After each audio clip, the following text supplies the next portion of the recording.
Alcohol and drugs got me to the point where I needed to get some help. My life was pretty much out of control. I started getting into drugs and alcohol in high school, and then that's pretty much what I did for like the next 6 years. I didn't know how to adult, really. I was homeless at the time. I was downtown and trying to find some place to eat. And I talked to somebody and they said I could get something to eat at the Blanchet House.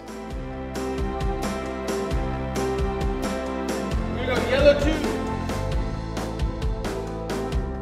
Blanchet House is love, it's home, it's resurrection. We are in the business of putting people back up, getting them standing so they can come back out in the community, share their story, be productive, be part of society, and not be seen as a burden to society. These aren't just people who appeared this way. They went to grade school and packed a lunch and watched TV, and to pass judgment on somebody because something went terribly wrong is not right. We never turn anybody away. We give away food until it's all gone. 3 meals a day. These are full service meals.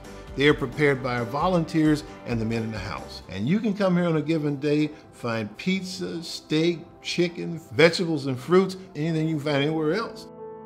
To serve somebody a warm meal is saying, I care about you, you're important. People are knee-deep in mental health disorders and addiction and brokenness and trauma. I was definitely on a path of self-destruction. Found out that the Blanchet had a men's program. I came back to eat a few times before I actually inquired about it. We're at 7 months of transitional housing. The first 90 days you spend working in the kitchen for us in exchange for room and board and case management services, and most men think that's a fair trade.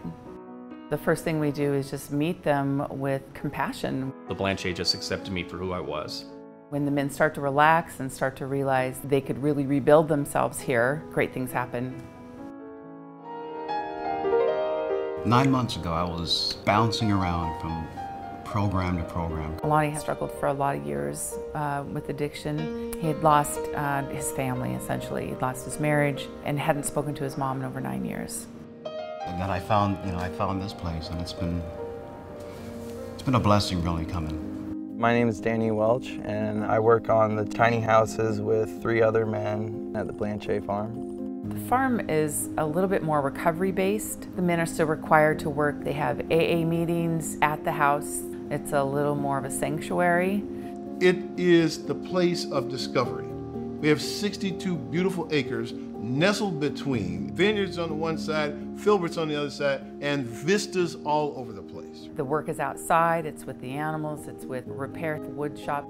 All my friends kind of moved on, got married and went to school, and I found new friends and harder drugs.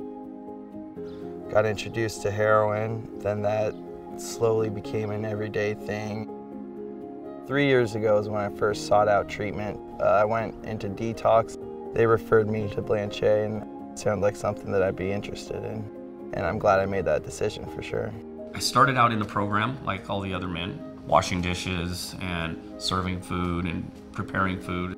I was able to move out, get an apartment, get my life back. The things that I've done in my past distance me from my family in Hawaii, and especially my mom. I just figured one day I'm going to just call her. All of a sudden he comes back and he goes, I talked to my mom today, and I'm like, what? I'm actually planning on taking a trip to Hawaii just to visit and reconnect with family back there who I haven't seen in a long time.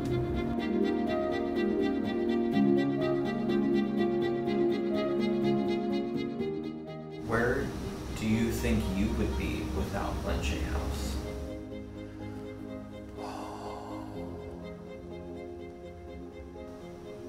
Probably dead or in prison, the way my life was going. That one hit hard, because I haven't thought about that in a long time. Being here has allowed me to reach out and to see, the need of other people. Life is not all about me anymore, it's about helping others. And that in turn, I'm helping myself. I'm hitting something a lot deeper inside when I do that. Your soul is enriched, whether you know it or not. Changes everything you think about homelessness or about addiction. or about what you think you know about people who don't fit in the box. I would hope that people would coalesce around this issue of homelessness. Homelessness and addiction are not a plague. If a person is crying out for help, they shouldn't be shunned, you know? We should give them help. I can speak firsthand for that, you know, and when they come to our door and they ask if they can come into our program, they're asking for help, and we're giving it to them.